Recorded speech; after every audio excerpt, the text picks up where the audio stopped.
Okay, so let's continue with Article 1329. It says here that the incapacity declared in Article 1327, referring to the provisions about unemancipated minors and insane or demented person or deaf mute who do not know how to write. Okay, so these incapacities daw, according to Article 1329, are subject to modification. Okay, so this can be modified, okay, by a law and is understood to be without prejudice to also special disqualifications established by law. So simply speaking, Article 1329 says that the incapacity that we have mentioned under Article 1327 are not absolute because if there will be later on laws that will modify them, for example, the age of majority will later on be modified by a law, then that would be possible because Article 1329 says that these incapacities under Article 1327 can be modified later on. And also, if a person, even if he or she is generally capable to consent, okay, for example, they are not an emancipated minor, they are not insane or demented person, they are not deaf mute who do not know how to write, okay, they may still be barred by other kinds of disqualification, okay, because if there is a law that says that a person of legal age is incapacitated to enter into this particular contract, okay, for example, sale of a land, ganyan, okay, then for contracts other than sale of a land, pwede siyang makipagkontrata. But specifically, since the law so provides that hindi siya pwedeng makipagkontrata kapag ang kontrata ay sale of a land, then hindi siya pwedeng makipagkontrata doon. So, you can see that the disqualification is special because generally, pwede siyang or qualified siya mag-enter into a contract but on some kind of contract, there is a disqualification. That is why, do not only remember Article 1327, yung mga incapacities under Article 1327, you must also look on the different laws or statutes, okay, that provides for the so-called specific disqualification, okay? And this law will either render the contract either voidable or void, okay? So I have here the list of these special disqualifications, okay? So for example, under Article 133 of the New Civil Code, every donation between the spouses when they are still married, it's void. Okay? So take note that this prohibition does not apply when the donation takes effect after the death of one of the spouses. And neither this prohibition apply to moderate gifts which spouses may give to each other on the occasion of any family rejoicing. Okay? The most common example here is a middle class spouses versus tag nito a very rich spouse. Okay? So pag middle class ka, kapag rereguluhin mo yung asawa mo ng 5 ektaryang lupain, hindi pwede. Okay? Pero kapag ikaw ay multi-billionaire, okay, pag reregaluhan mo yung asawa mo ng lupain dahil birthday niya or dahil natuwa ka sa kanya, okay, or dahil may family rejoicing lang, pwede yon. Okay? Because the circumstances would say that even if the gift is of high value, okay, their circumstance treats it merely as a moderate gift. So kapag moderate gifts, okay lang, valid siya. Pero kapag hindi, under Article 133 of the Civil Code, it is void. Okay? There are other examples of special disqualifications. Okay? So like here, in Article 1490, husband and wife cannot sell property to each other. Okay, so you can see here, based on the case of Ching versus Gonyangko, a 2006 case, the contract is void. Okay, also under Article 87, if it's a donation or grant of gratuitous advantage between spouses, okay, it is void except if it's a moderate gifts. Take note that under Article 87, this prohibition daw also applies to common law spouses o yung nagli-live-in. Okay?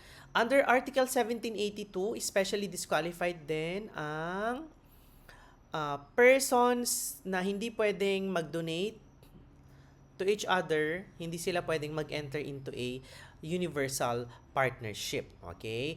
Kasi ang isang kontrata ng universal partnership, a part of it by nature involves mutual contributions and at some point, donation. That's why, kung hindi ka pwedeng mag-donate, okay, then you cannot also enter into a universal partnership because in effect, you're also donating.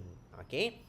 Also, Article 98 of the Family Code provides that yung mag-asawa, hindi sila pwedeng magbenta or mag-donate ng kanilang conjugal or communal property without the consent of both.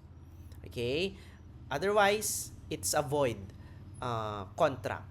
Okay? I think I have discussed this on the previous video that it will be treated as a continuing offer that may become valid and binding upon subsequent acceptance of the non-consenting spouse. Meron din tayo under Rule 92 of the Rules of Court talking about incompetence. Okay? Sila yung hospitalized lepers, prodigals, deaf and dumb, who are unable to read and write, those of unsound mind, those who are civilly interdicted. Pag sinabi nating civilly interdicted, sila yung mga may parusa, may ginawang krimen at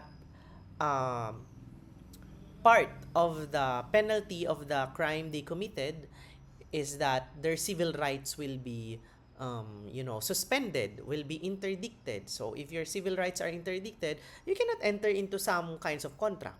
Okay? And those na kunyari sobrang tanda na, may sakit, of weak mind, and other similar causes, okay, na kailangan ng outside care para makapag-function ng maayos, okay, and those persons that cannot take care of themselves and of their property on their own, okay, they are susceptible daw to panloloko, deceit, and exploitation. Pwede silang taken advantage of. Okay, and contracts entered into by these persons are voidable because of the general rule that if consent is vitiated, this is vitiated, the contract is merely voidable. Like in the case of Francisco versus Herrera at 2022 case. However daw, if the incapacity is so grave, rendering no consent at all, di ba? The contract is void, okay? Just like in the case of Lavares versus Guevara, a 2017 case, and the case of Paragas versus Balacano, a 2005 case, okay? In addition to itong mga to nabanggit natin, okay, meron din special disqualification na matatagpuan sa Article 1491. Okay, ito yung most of the time enshrined or included in some of the books of some authors of Oblicon. So, as you can see, guardian, they cannot sell the property of their ward. Okay, they cannot purchase it. Okay, so kapag ginawa nila to, it's void. Okay, but some authors, they said it's merely voidable. Okay, but we'll explain that later on. Also, number 2, agents when it comes to the properties na pina-administer or pinabenta sa kanila ng kanyang principal. So, hindi mo pwedeng bilhin yon kasi that is supposedly the object of your representation towards third person on behalf of your principal. Okay? Again, this is void. Okay? If the buyer knew of the lack of authority based on the case of Tumibay versus Lopez. Okay? Some authors, ang classification din nila dito, voidable. Okay? But on this material, it is void. We'll explain that later on, just like in item number 1. Number 3, executors and administrators. Sino tong mga to? Ito yung kunyari may namatay, tapos ipapa-administer yung property para maging maayos yung hatian, kung may utang na babayaran, etc. So, kapag may last will, ang tawag dun sa taong yun, executor, pero pag wala, ang tawag sa taong yun, administrator. Okay? So, hindi mo pwedeng pag-interesan yung property na inaayos mo. And also, hindi mo rin siya pwedeng ibenta kung wala pang court order. Okay? Kapag ginawa mo yon, okay, the transaction is void. Again, some authors says that this is merely voidable. But again, I'll explain it later on. And then also number 4, public officers and employees, pagdating sa property ng estate, or estate rather, of the gov or of any GOCC or institution, okay, hindi mo pwedeng ibenta or hindi mo pwedeng pag-interesan. Okay? Pag pinasok mo sa kontrata itong mga property na to, the contract is void. Okay? Same is true with justices or judges or lawyers or fiscals and any officers and employees that are that whose function are connected with the administration of justice. Okay, kunyari, para matapos na yung away sa lupa, bibilhin na lang ng judge yung lupa. So, hindi pwede yun. Okay? So, if that is the case, the sale will be void. Okay? So, that is also enshrined on the following cases. Yon. And also, kung may batas later on na magsasabing ikaw ay specially disqualified to enter into a certain kind of contract, then, okay, you are disqualified. Okay, now, let's go to this one. As far as Article 1491 is concerned, contracts entered into in violation of this provision are void.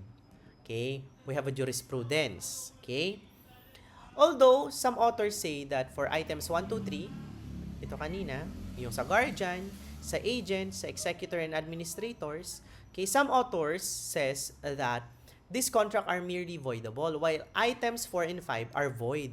Ang rason nila, okay, yung 1, 2, 3, private interest lang daw ang affected, while 4 and 5, yung sa public officers, sa mga judges, sa lawyers, public interest ang affected. Kaya yun daw ay void, pero yung items 1, 2, 3 are merely voidable kasi private interest lang ang affected. However, okay, we contend, okay, that the contract in violation of Article 1491 is void. Okay? Why? Because the law expressly prohibits it. Right? So, the disqualification is statutory. It's not based on vitiated consent. Okay? The law is clear. Meaning, it is the prohibition, the special disqualification is explicitly prohibited by law. Okay? We further assert that when we talk about voidable contracts, okay, papasok lang yun if the circumstance is when there is vitiated consent. Okay? Or when there is incapacity, as previously discussed based on Rule 92 of the Rules of Court. Okay? Otherwise, the contract remains to be void because it is expressly prohibited.